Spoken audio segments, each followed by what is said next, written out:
Thank you so much. Thanks for the introduction. Hi, everyone. Thanks for joining this session. My name is Moty. I'm PhD candidate of finance at Haskell School of Business. I'm working with Alfred Lihar, and this is our second paper, which we are studying the gas tokens, which are one type of utility tokens in Ethereum blockchain. And our focus is on the fact that how these tokens can provide users of Ethereum with an opportunity to hedge against the gas price. And we are trying to formalize this research as a future settlement, not necessarily the future contracts, but settlement, securing the slot of settlement and the price of settlement from now for future transactions in Ethereum. Uh, in terms of our focus and mainly my field of research, I'm looking at settlement microstructure in blockchain systems. To kind of elaborate more on what is settlement microstructure, let's compare the traditional financial market with blockchain system from the settlement point of view. After the transaction is confirmed, how fee is going to calculated, who are the main role players in the fee in blockchain system. In traditional financial market, we usually have a central authority like registry clearinghouse. They settle and clear the transactions after matching in trade engine based on a regulated fee. This fee may be different for different financial instruments such as fixed income or stocks or different type of the contracts. But the important point is that the fee is regulated. And generally, those who are playing a role or participate in traditional financial market, they trust to one settlement agents or at least known settlement agents who are under the supervision of regulatory body like SEC and more. But in blockchain system, because of the notion of unregulated and decentralized platform, we have multiple settlement agents. And in this context, settlement agents are miners or validators in Ethereum. And why? Because when the transaction is selected by the miner plays a role or the validator to select from waiting transaction in the memory pool. And the miners and validators have discretion in selecting the transactions. And rationally, they are trying to select the one which offer higher fee to maximize their profit. So it seems like a parallel market coexists with the general market for cryptos in different types of chain, specifically for settlement, because users, based on their level of patience or willingness to pay or many other factors, can offer higher or lower fee. And on the other hand, the miners are free to select from the transactions. So maybe two users who join the market and they have same transaction in terms of size or gas or requirement, but they offering different fee. The settlement agent behave different with them, which is not the case in traditional financial market. This is the whole story or the research path which I'm following in Bitcoin and Ethereum in blockchain systems. But let's look at the motivation for this paper specifically in terms of the gas. The blue lines here are the Ethereum gas price, which is a unit for payment of uh, fee in Ethereum blockchain. And the red line is the chai gas token price, which is one type of the gas tokens and the most popular one so far in Ethereum. And you at this chart, actually, when we look at this chart, we find at least three main messages, which the gas tokens like chai are cheaper than the gas price. They have some sort of predictability, like 2 weeks or 3 weeks for the gas price, for the, I mean, ups and downs in the gas price. And specifically after EIP, this predictability is kind of vanished and the value of the gas tokens decreased. So we want to find out why this happened. And we know that the gas price prediction is in Ethereum is very hard because it's very volatile. And I will discuss and talk more why this happens. So this chart basically was the motivation of our research. And in this research, we try to But answer, can yeah, you sure. can you explain what because I don't really know what is chai gas tokens? Yeah, yeah. Actually, this is all the paper. I mean, this presentation, we will talk about the chai and what are the gas tokens. But to be brief, the gas tokens and chai are the tokens which you can buy them in advance with lower price. And when you want to settle your transactions and pay the miner, you can burn this token. So you can mint or buy these tokens and hold them, and then later, at the time of settling the transactions, burning these tokens, and burning these tokens provide gas refund. It's pretty much like options. You can buy them in advance and hold them, and if you find a profitable position to use your option, you can use these contracts and settle your transaction with lower price. Because first of all, these tokens are cheaper comparing to gas, and you can call this contract and design based on the smart contract. When you call this token and you mint one token or a couple of the tokens, you can hold it in your wallet, and when the gas price is going up or spikes, you can use these cheap tokens for transfer and also for all transactions. And burning each chai gas tokens provide 24,000 unit of gas. So you can, anyone who has these tokens can settle their transactions cheaper comparing to the ones who want to pay at the market price that time. I see. Sure. So here in some sense, the way they need to think about it is um it's kind of a derivative or synthetic uh, token for gas price, which they sell in a lower price Yes. than the okay. Yeah, yeah. Okay. Yeah, I think the best interpretation for their this utility token is pretty much like a derivative for the settlement, For the or yeah, for the settlement of the gas price. That's true. And in terms of contribution, first we look at into the predictability power for the Ethereum gas price. And next, we are trying to find out, do gas tokens add values to the Ethereum market or blockchain in general, such as completing the market or not?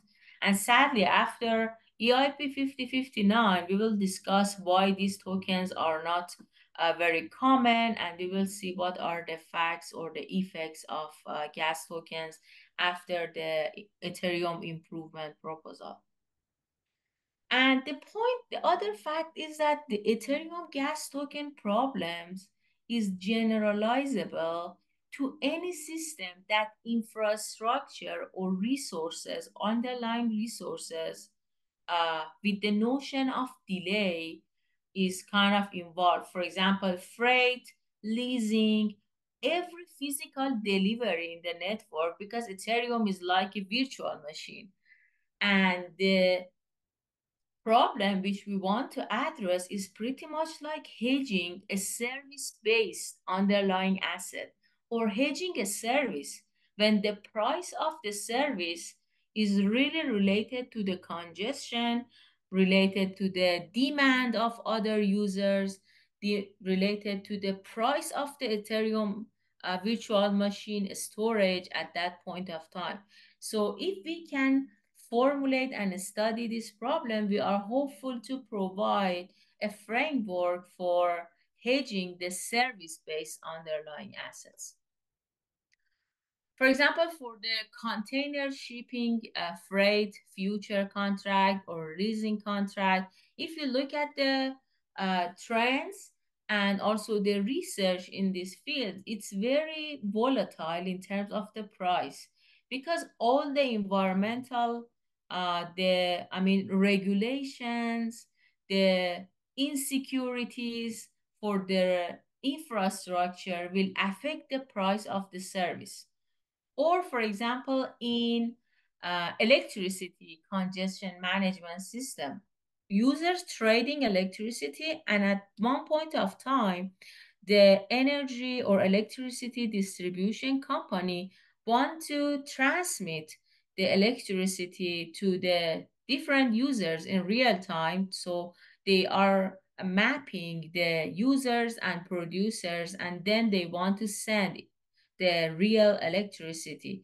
So the congestion in the in the area which infrastructure, the capacity and the delay has something to do with the price, then this problem is kind of generalizable. And let's look at, again, return to Ethereum and see why gas price is very hard to predict and why it's that volatile. I would say gas is actually the unit or the name of the fee that the users are going to pay when they want to run a smart contract or even they want to transmit Ethereum or other type of coins in the blockchain. So there is a competition for storage and computations because smart contracts may have several steps, procedures, and they are changing the Ethereum state and storage. So they should pay anyone who wants to run a contract, they should pay for using this resource. And the fee in Ethereum has two main parts. The first part is the gas price, and the second one is the gas units. And the gas unit, it's not deterministic because when you run a contract and when you are, when you call a smart contract and when this smart contract has several steps and the number of steps will be determined in the real time and execution time. So the user cannot predict how much this take for like running the contract and how at the same time how the demand of other users for the same storage or computation is high in the Ethereum blockchain.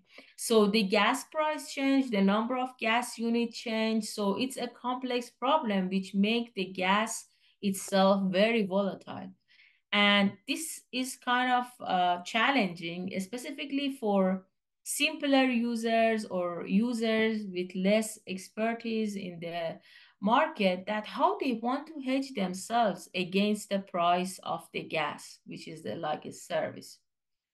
I provided you with the example of August 2024 gas price heat map. The horizontal line shows the hours during the day, and the vertical line is dates. And this graph shows that from the 0 to 30 how the gas price changes. So for example, in August 21, even after 4 hours, the gas price changes from almost 0 to 30. So the gas price, which is the left-hand side variable, itself is changing a lot, let alone the gas unit. So if one user was running its contract or transaction on Ethereum at 10, this user, if postpone it to two, or if the market is congested, or if the miner do not select this transaction, then this user should pay 30 times more, which is a lot in the calculation. So the gas price variability is high. And based on the formula which we talked about, for example, for a simple sending Ethereum between two users or addresses, at least 21,000 gas unit is required. If the price of gas is 20 gigabyte, considering the Ethereum price, for example, 2,624 US dollar, it's almost $1 for simple transaction. And all these factors, the number of gas unit and gas price affects it a lot. And in this chart, I'm showing you the gas price variation in Ethereum. If we look at the mean, it's changed from 72 in 2020 to like 100 in 2021, 2022, and 2023, it decreased. And I have a discussion part, which these days in August, the gas prices in Ethereum is in its lowest price, and we will see and talk more how it has happened. But even if we look at the weekly gas price variation, we still see a huge change in VIX. Each color, yeah, this is 2021 chart, and I calculated the weekly average gas price for 4 weeks during each month. And as you see, even 10 times increase or 6 time increase in 1 month different in different weeks happens. So it's not very stable, or it's not very predictable in general. And what does users do so far to managing the gas price? What are the tips? So far, there is no well-known hedging instrument or a developed market for gas price beside the Ethereum itself. And the users choose these two alternatives in general. They either use off-peak times for when the network is less congested. When they are patient, they can transact in the times that congestion is low, or they are going to benefit more from layer 2 solution, which was really helpful. And recent studies shows that this was the really uh, effect, the impact of lowering the gas price to this the lowest one during the last 5 years is because users migrating kind of to layer 2 solutions or adopting to this technology. But what if a user wants to use it on Ethereum itself, and we want to discuss the management of gas cost, how it's possible. So, as we discussed a bit early in the motivation slide, the gas tokens are utility tokens.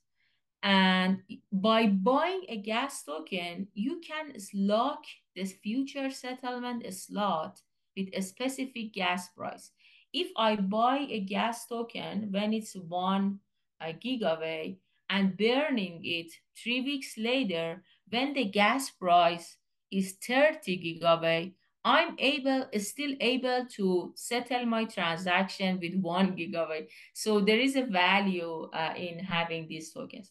And the way is that you can either buy these tokens or mint gas tokens for large amount, which is the pattern we see in data, that users buy and mint gas tokens in large, and then they try to burn them gradually as they are transacting in Ethereum blockchain.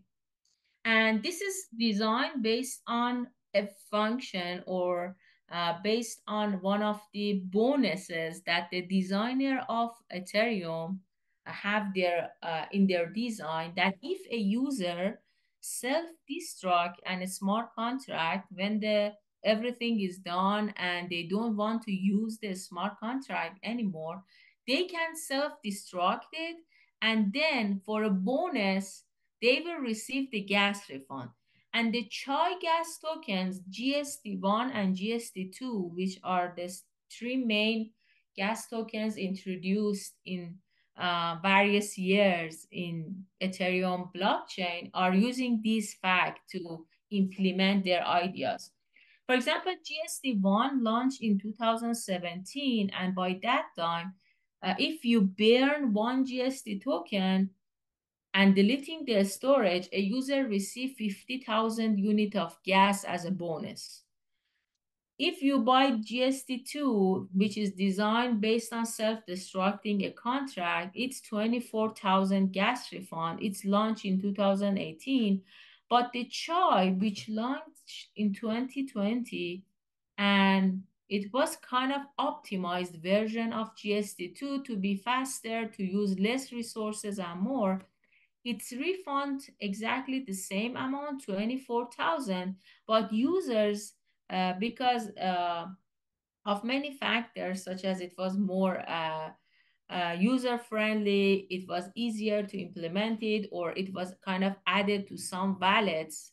So we see that at least 3 million users in Ethereum were using Chai gas tokens comparing to GST1 and GST2. So the most adopted version of the Chai version of the gas tokens was Chai. But what happened in EIP 5059? As you know, Ethereum improvement proposal is always in place. They test several versions. User agree to kind of improving. Sometimes it's kind of from these proposals are changing the core of the Ethereum somewhat. Sometimes the change is less. But in August 2021, the EIP 5059 really affected the fee model of the Ethereum. They wanted to improve the shortcomings of original first auction fee mechanism. It is very hard for users to predict how much they should offer or how the bidding system work, how miners are going to select the transactions. They want to, the main objective was to decreasing the overbidding, because it was obvious that users are paying more to make sure that, okay, our transaction will be inserted in the specific block, but it was unnecessary, and the miners were collecting this fee. And the other fact was that they were doubling the network capacity by increasing the gas limit per each block. So there were sort of multi-dimensional changes in the Ethereum, specifically from the fee model perspective. But the point which is related to our discussion is two facts. One of them is the introduction of the concept, which is called the base fee. Base fee is a fee which is dynamically adjusted per block based on the congestion level of the network. So the users do not want to sit and guess how much we want to pay. So how we should kind of track the gas. So the base fee is the minimum fee which is required that each user pay to make sure is qualified to be inserted in the next block. And this is what is going to be set by the protocol. And this base fee will be burned. Nothing will be paid to the miners. So miners are kind of worse off. They may not like this change. And also there were some discussions when this improvement proposal were accepting that their revenue will decreases. They still get uh, actually the block reward and also a miner tip or priority fee, which user specifically set to incentivize the miner. It's not a huge portion. It's maybe less than 5 or 1%. I cannot recall the number now.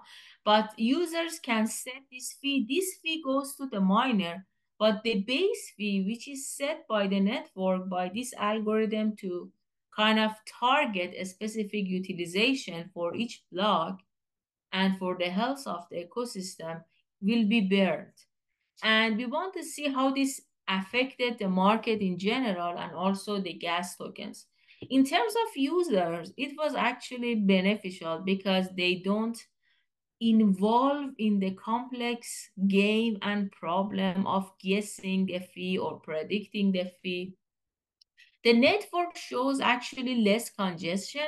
This is the test we run to see the network utilization based on the total gas used in a block and gas limits of the block, which shows that it's kind of in 50%, which was the target of Ethereum after EIP 5059. So the overbidding or over offering reduced, but as I said, the miners are not better off because one of the main changes was that they don't really receive the base fee, which was one of the portion of their validation in this procedure.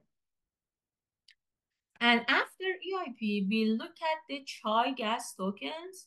We calculate the HHI index in terms of the ownership.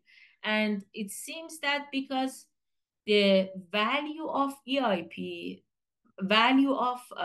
chai tokens decreases because of the fee market and fee mechanism complexity decreases, the users are either burning their tokens or sold their tokens. And but still the three main role players of all the time in this gas token markets are MEV bot, Uniswap, V3, and the 1inch company who itself was the producer. And as we see, the competitive market is kind of changing to a monopoly market to big token holders after EIP. And the next question which we looked into was that who are really the gas tokens? We were analyzing almost 500 million transactions in Ethereum, and we could come up with these items for comparing chai users and non-chai users. We wanted to see who were really benefiting from the chai tokens, holding the chai tokens. We defined a measure of complexity because all transactions are not same. One transaction in Ethereum wants to just transfer Ether from two addresses, but the other one is going to run a big smart contract which wants to change storage, has many steps. So based on the log size of each transaction, we classify transactions into more complex and less complex, and we define a measure for that. And based on that, we classify users having complex transactions and non-complex transactions. And we find that at least 3 times gas token users are submitting more complex transactions comparing to regular or normal users. The other fact is that the gas token users demand are 211 times more comparing to normal users, which shows that these type of users may have more requirements. They have established usage of the Ethereum, and they are not just ad hoc, sporadic coming and going. So they have a very regular demand. The next fact is about posting more transactions. As is expected, these chai users were posting 100 times more than the regular users. So it's kind of rational to think about, okay, I'm an always user, how I can decrease the cost of my transactions. And the other analysis, we looked into the diversity of wallet addresses. For each valid address, we calculate the number of chains that this specific address is active. If one valid address is just active in Ethereum, or this valid address at the same time is active in several chains. And we define a measure called diversity or contract diversity. And for 2.29 times, we find that the chai users are more diverse So maybe they are acting more, or they are changing. They are using the different mechanism to you swap their coins, so they are you benefiting from this ecosystem, and at the same time they are using the gas tokens. And for the other factor, we uh, calculated the age of each wallet address, considering the first, attributing the first transaction of each wallet address to its last to date, and we find that at least 2.8 times the gas token users are older, which gives the sense that they are more experienced. They were in the market for a longer period of time. They learn how to behave in the Ethereum blockchain. So they were looking for some solutions to uh, benefit from the gas tokens. And one of the parts which we actually worked more Yeah. empirically. Can Sure. I ask a question? Yeah, So sure. I feel like maybe um, so in some sense it's you are pointing out that there is kind of a selection bias of which users use gas tokens and which user Mhm. um, don't use those tokens. And it seems that the more sophisticated users, high frequency traders, whatever, use this. Mhm. And first, you also checked if um, which like if it's bots and smart contracts or just wallets address. So you mean no, we didn't actually classify it based on the time of the wallet, type of the wallet address, but we find out that the MEV bots and couple of other bots are the biggest token holder. But Okay. that's actually a very good idea. Maybe we can define a complexity measure in terms of the type of the wallet. Thank you. That's a Exactly. very good suggestion. Sure. Yeah. It, Just maybe try to see if maybe if you do this mhm, table and classify it for smart contracts versus not smart contracts or whatever, if you see if you get the same or bots or mhm. yeah, but yeah. Mm. Thank you so much. Sure, I write it down. I will definitely check. Okay, that's nice. Sure. Yeah, and now I think the main question is that how usually, in general, how users can find out when is the good time to burn the gas tokens, because the gas itself is very volatile, and different protocol updates changing the amounts of refund, or the amounts that users are getting after the burn. For example, before EIP, when a user burn one chai gas tokens, the user could get equivalent one bonus for refund, which is 24,000. But after EIP, the refundability of the tokens decreases to 50%. And the next EIPs, which are in line for implementation, it's even less to 30%, 20%, and then they want to change it to zero. And we will, I have a discussion slide about that as well. That why the Ethereum designers want to decrease their refundability. Does it help the Ethereum ecosystem or not?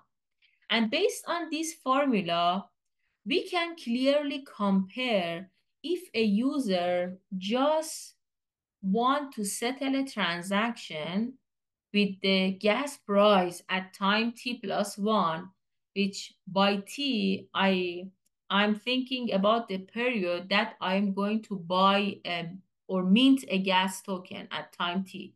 And then at time t plus one, I want to do a transaction and I need to burn my token. So if I don't have any gas token, the price which I should pay is gas price at time t plus one, which I don't know if it's high or low. multiplied by the number of gas used at the runtime or execution time.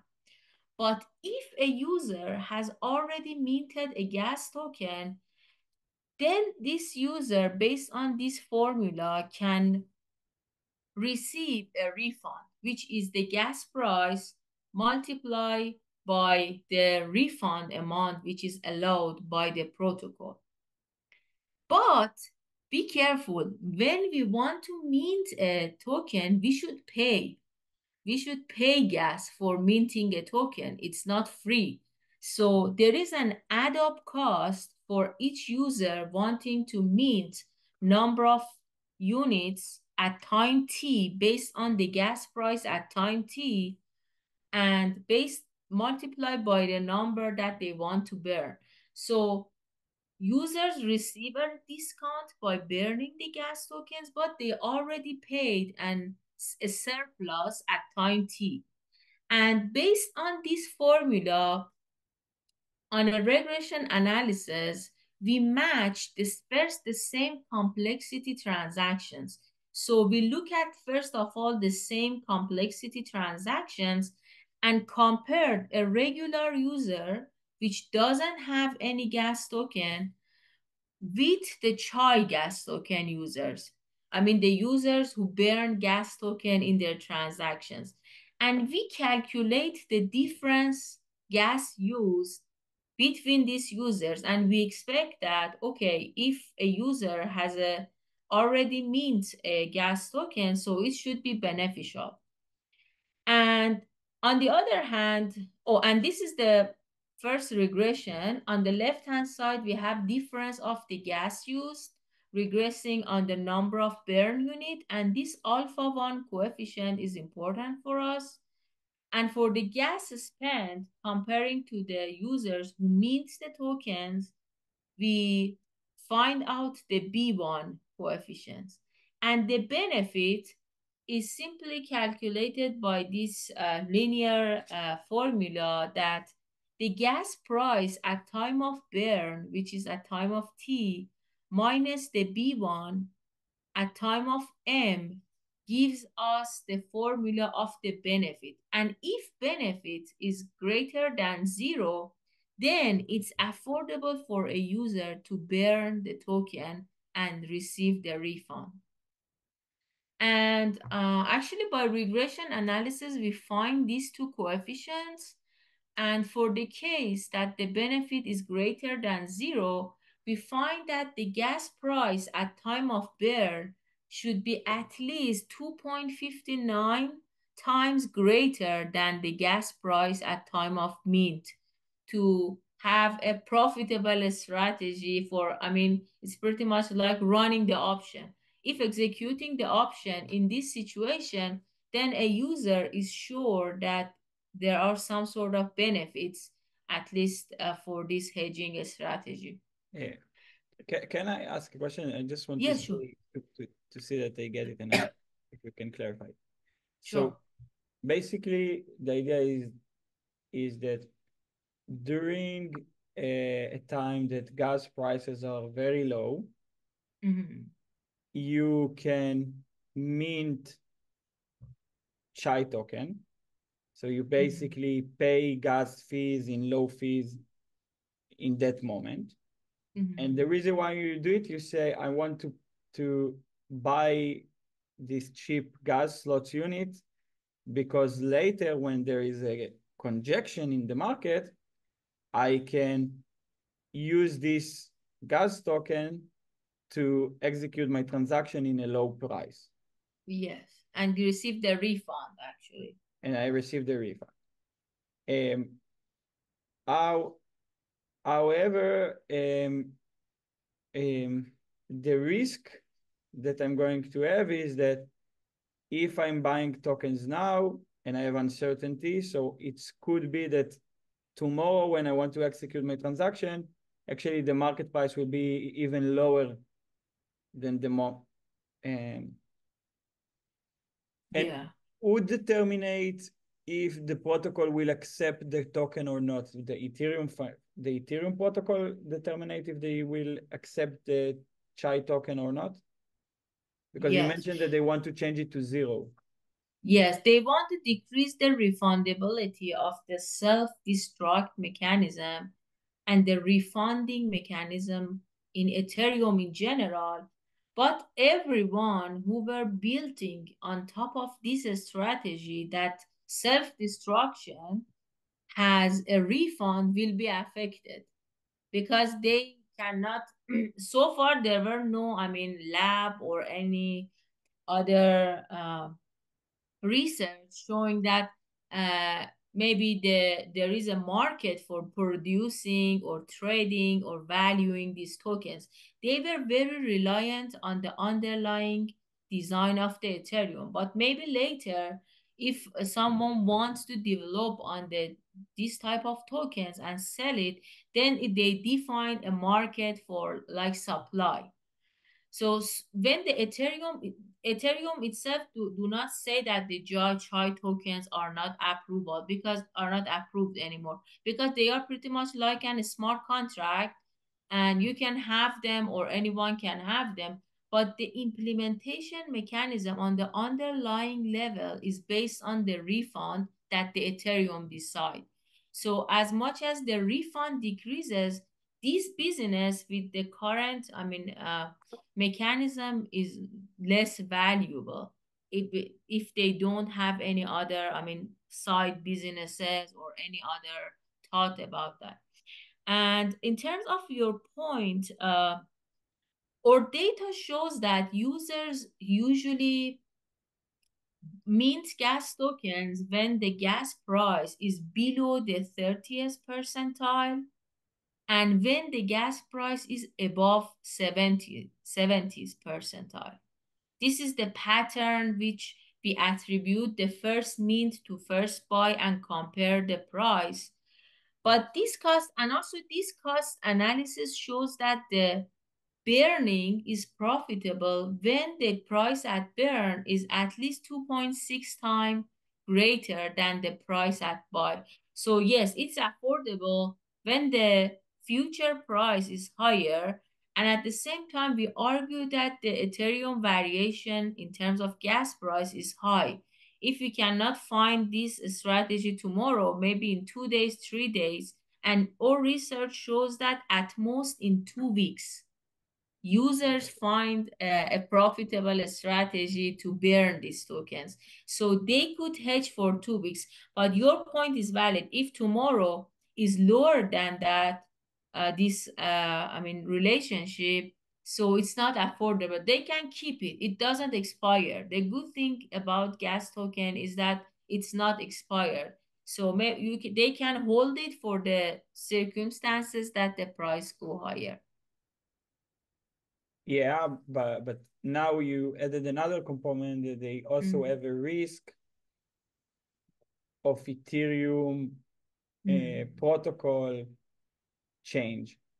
Because Yeah, if on paper, a very good way to do to get a high profit in this environment is buy low, wait sell until high. there is a Luna crash, then there is a Mhm. market conjunction that is super high, sell super high, and you can have a big profit. However, if during the time you have uncertainty that Ethereum will cut the redeem ratio to zero, Yes, so you don't going to wait so much. The first moment that you have a good opportunity, you will redeem it. You don't going to wait until 80 that's or very 90 valid.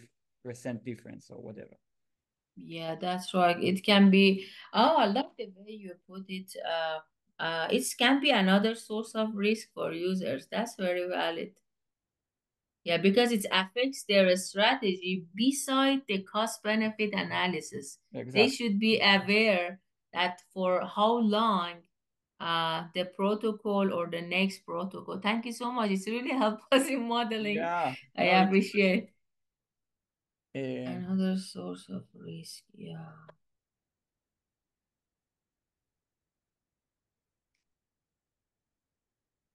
So Yeah, for example, again, this is an example for August, and this I just copied a graph from Etherscan.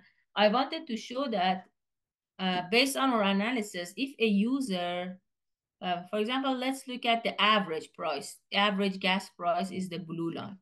If a user mints a chai in August 18 and at least keep it in August 21, then this user has a profitable strategy for 3 time increase in gas price, and 3 is greater than 2.59. So this is like a 3-day hedging, which really happens in the very volatile gas price market. And this is exactly the point you mentioned.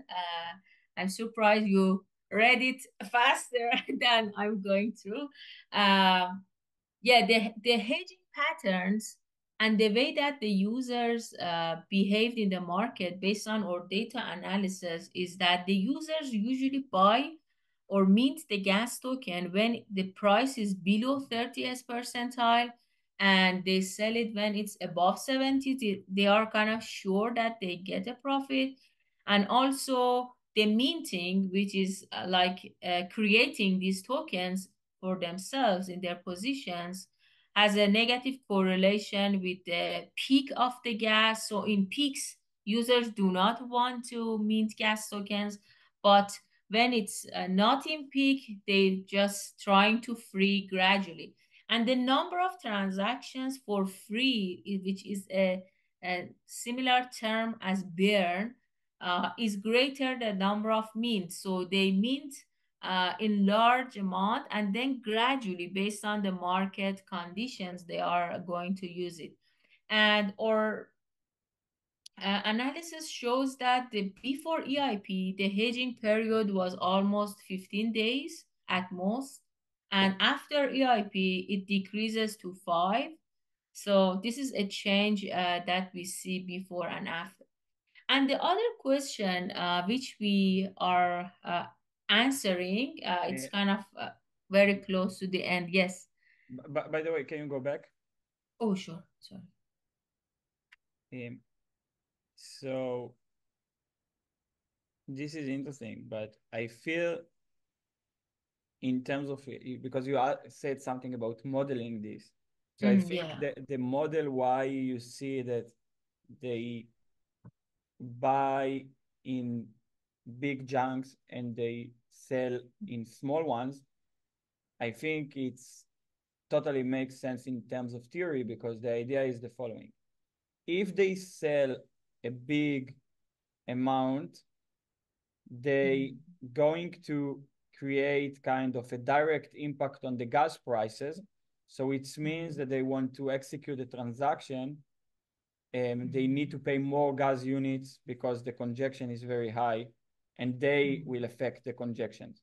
So mm, when they do it smoothly, they going to um, get a higher profit, because they're not going to increase the gas prices by themselves and then they need to get less profit. The market will make the price goes up, and then they can sell even higher and higher.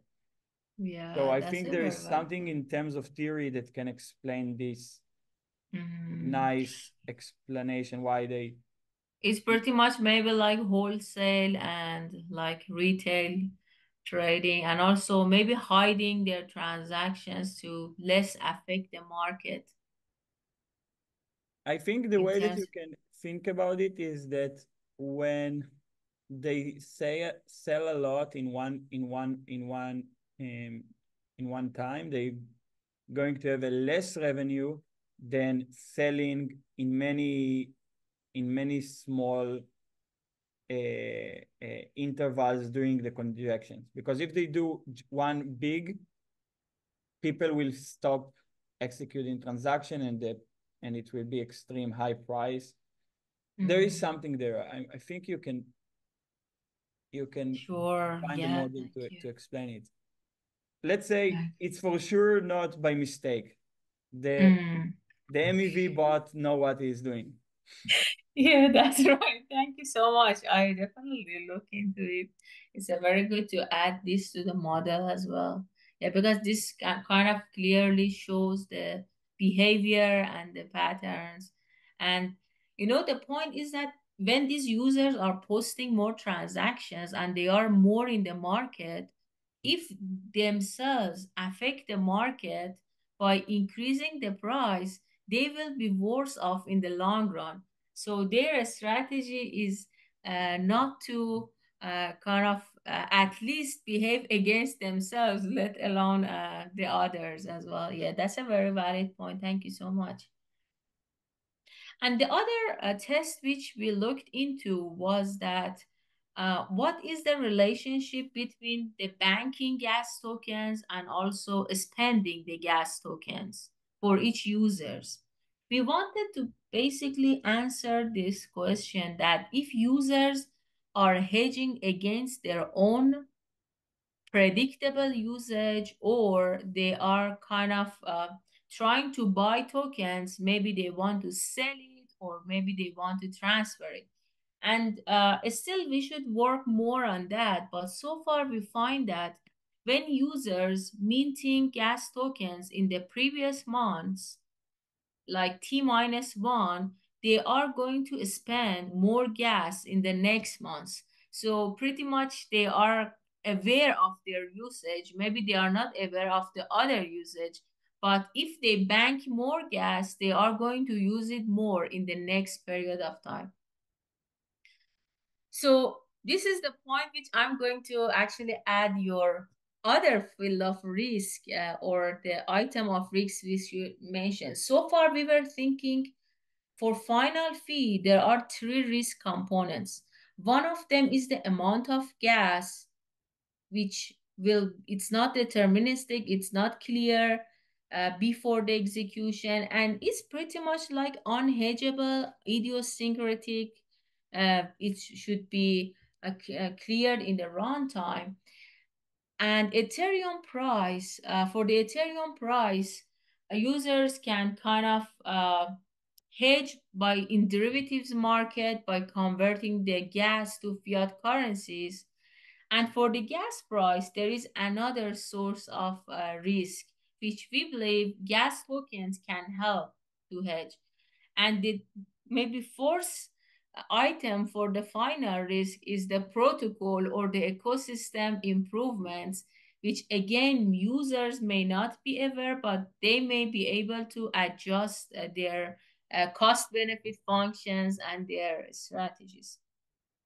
So far, this is my last slide, and I have one more discussion slide if we want to, I mean, participants want to join and discuss more. So far, I was talking many good things about the gas tokens, but I would like to show you a flip side of the gas tokens and why Vitalik Buterin and other kind of proposers for Ethereum improvements are not really supporting the refund and the gas tokens which affected by refund.